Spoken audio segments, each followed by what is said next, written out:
What if the most loyal Sith assassin in galactic history wasn't human at all, but a Twi'lek, born in crimson and raised in pain? On the ancient world of Korriban, beneath the burning red skies and the shadow of tombs older than empires, a young Lethan Twi'lek knelt before a dark figure. His voice was ancient, powerful, and absolute.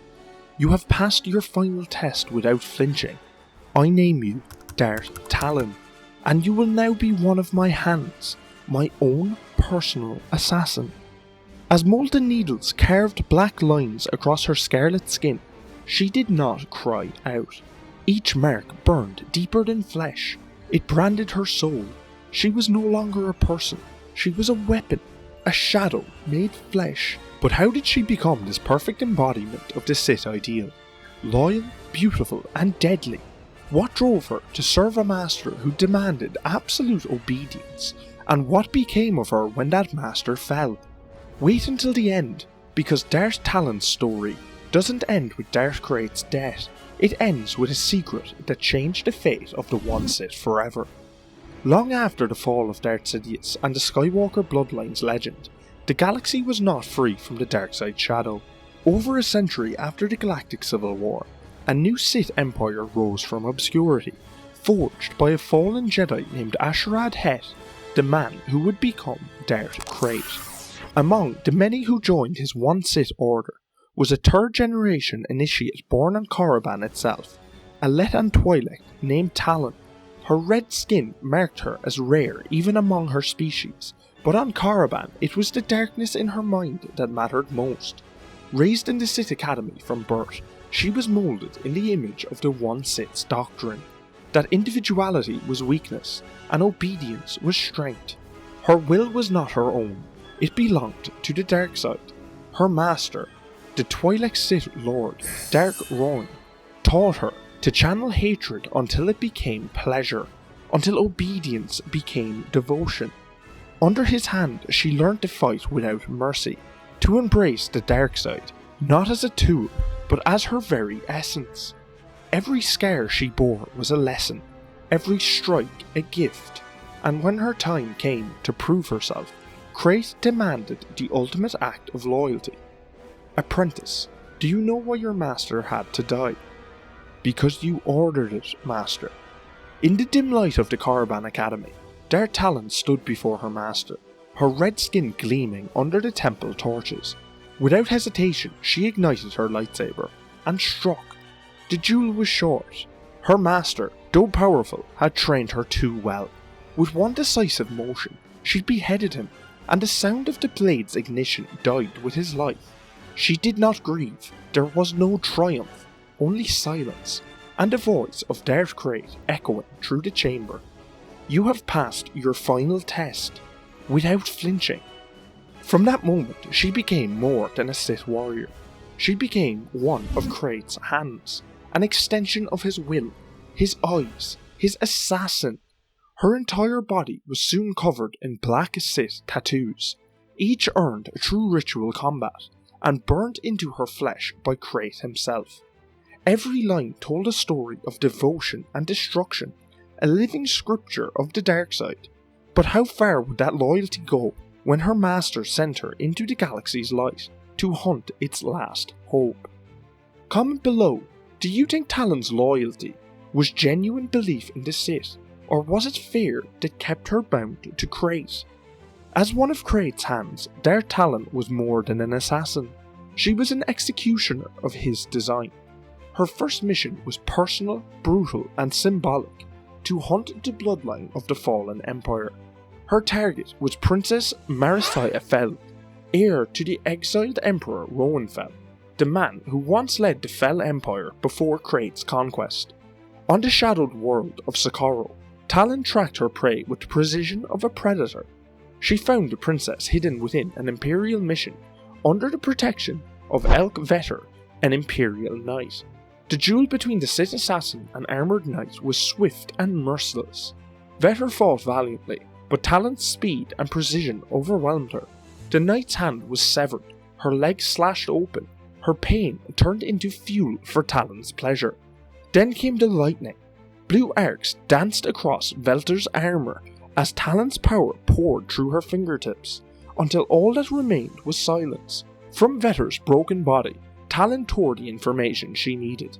The princess had fled with an Imperial missionary named Astral Vow, and with no further use for her victim, Talon executed her without a word.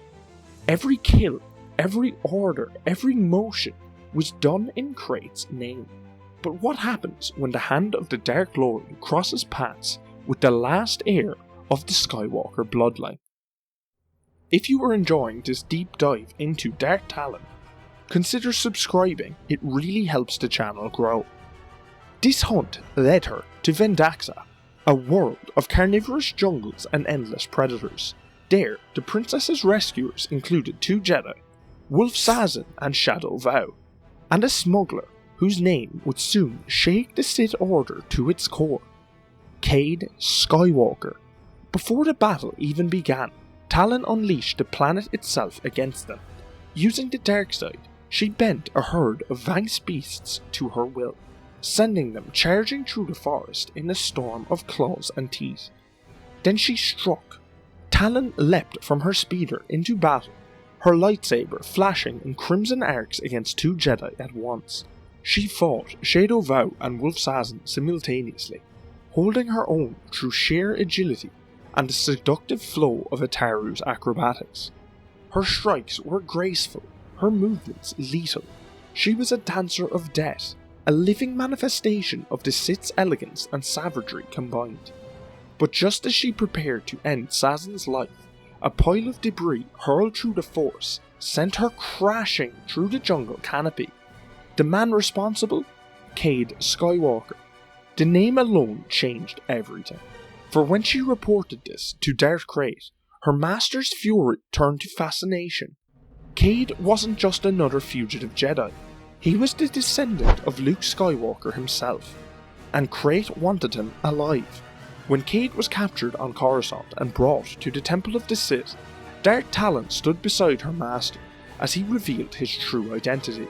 Darth Krayt was once Asher Radhet, a Jedi of the Old Republic who had lived through the Clone Wars, the rise of Darth Vader and the fall of the Jedi. Now, centuries later, he sought to bring balance to the Force by enslaving it under the one Sith. Krayt saw Cade Skywalker's unique power to heal through the Force as the key to his own survival, and to turn him, he chose his most loyal hand, Darth Talon. Their connection began not with trust, but with pain. When Cade mocked Krayt, Talon struck him down in rage, only for Cade to reverse his healing power and reopen all of her old wounds, nearly killing her. Krayt ordered Cade to save her life, forcing him to heal the very person he had just harmed. That act created a bond between them, an intertwining of light and dark that neither could escape. Over time, Talon became his teacher and his tempter. She whispered to him in the dark chambers of the Sith temple. Darkness calls to darkness. You can feel it like a heart beating within this temple. Their connection deepened, through shared lessons, shared power, and eventually shared intimacy. Whether out of manipulation or genuine emotion, they became entwined. But when Cade finally rejected the dark side, he struck her down, impaling his own teacher with his father's lightsaber before escaping the temple. As she bled in silence, surrounded by the bodies of her fallen Sith brethren, Darth Talon learned the only truth that mattered. The dark side devours even those who serve it best. She survived, barely. Hours in a Bacta tank turned into days, her hatred keeping her alive where medicine could not. After recovering, Talon joined Krayt, Niall's replacement Darth Strife, and Maladi to Had Abaddon, where Skywalker was spotted. Talon dueled against Skywalker, taunting him that he was closer to the dark side than he thought.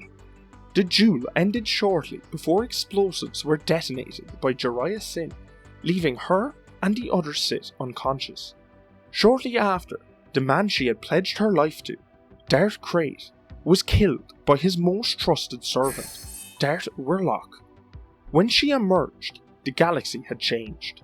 Krayt was dead, or so it was believed. His body lay entombed on Korriban, murdered by his own lieutenant. But the Sith never truly died. Talon was tasked with guarding Krayt's tomb, but when Darth Nihil arrived claiming that Krayt was calling to him through the Force, she followed. Deep within the crypts, they found only Krayt's armour, his body gone, and then she heard his voice. Hidden within the deepest tombs of Korriban, Krayt had been reborn, his strength magnified beyond death. When Nihil attacked her in disbelief, Krayt himself intervened, proving his resurrection. Before them, the Dark Lord unveiled his new army, a legion of Sith bred for perfect obedience. He would rise again, and Talon would be his sword once more. But what do you do when the master you worship returns not as the man you served, but as something far worse?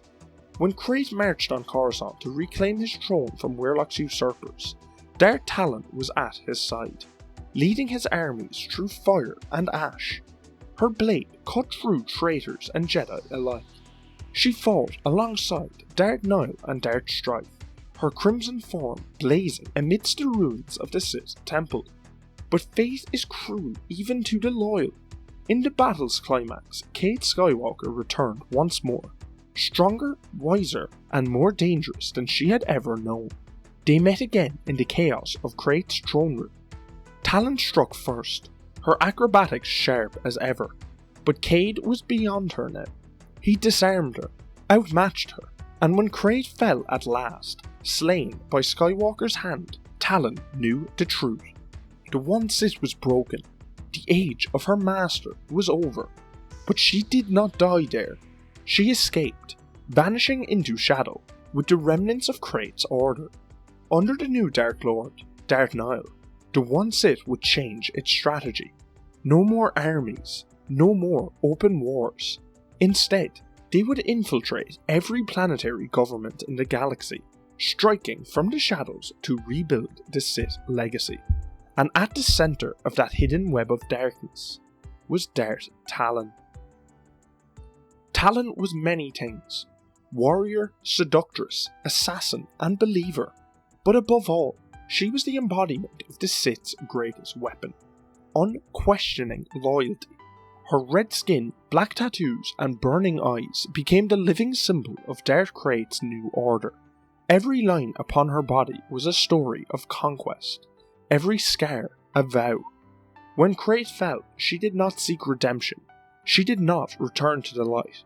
She disappeared into legend, working in silence to rebuild what had been lost. Because to Darth Talon, the Sith were not an empire or a cult. They were eternity, and somewhere, hidden in the darkness between stars, the crimson hand of the Sith still waits. You waited until the end, and here it is. The last record of Darth Talon places her not dead, but in exile.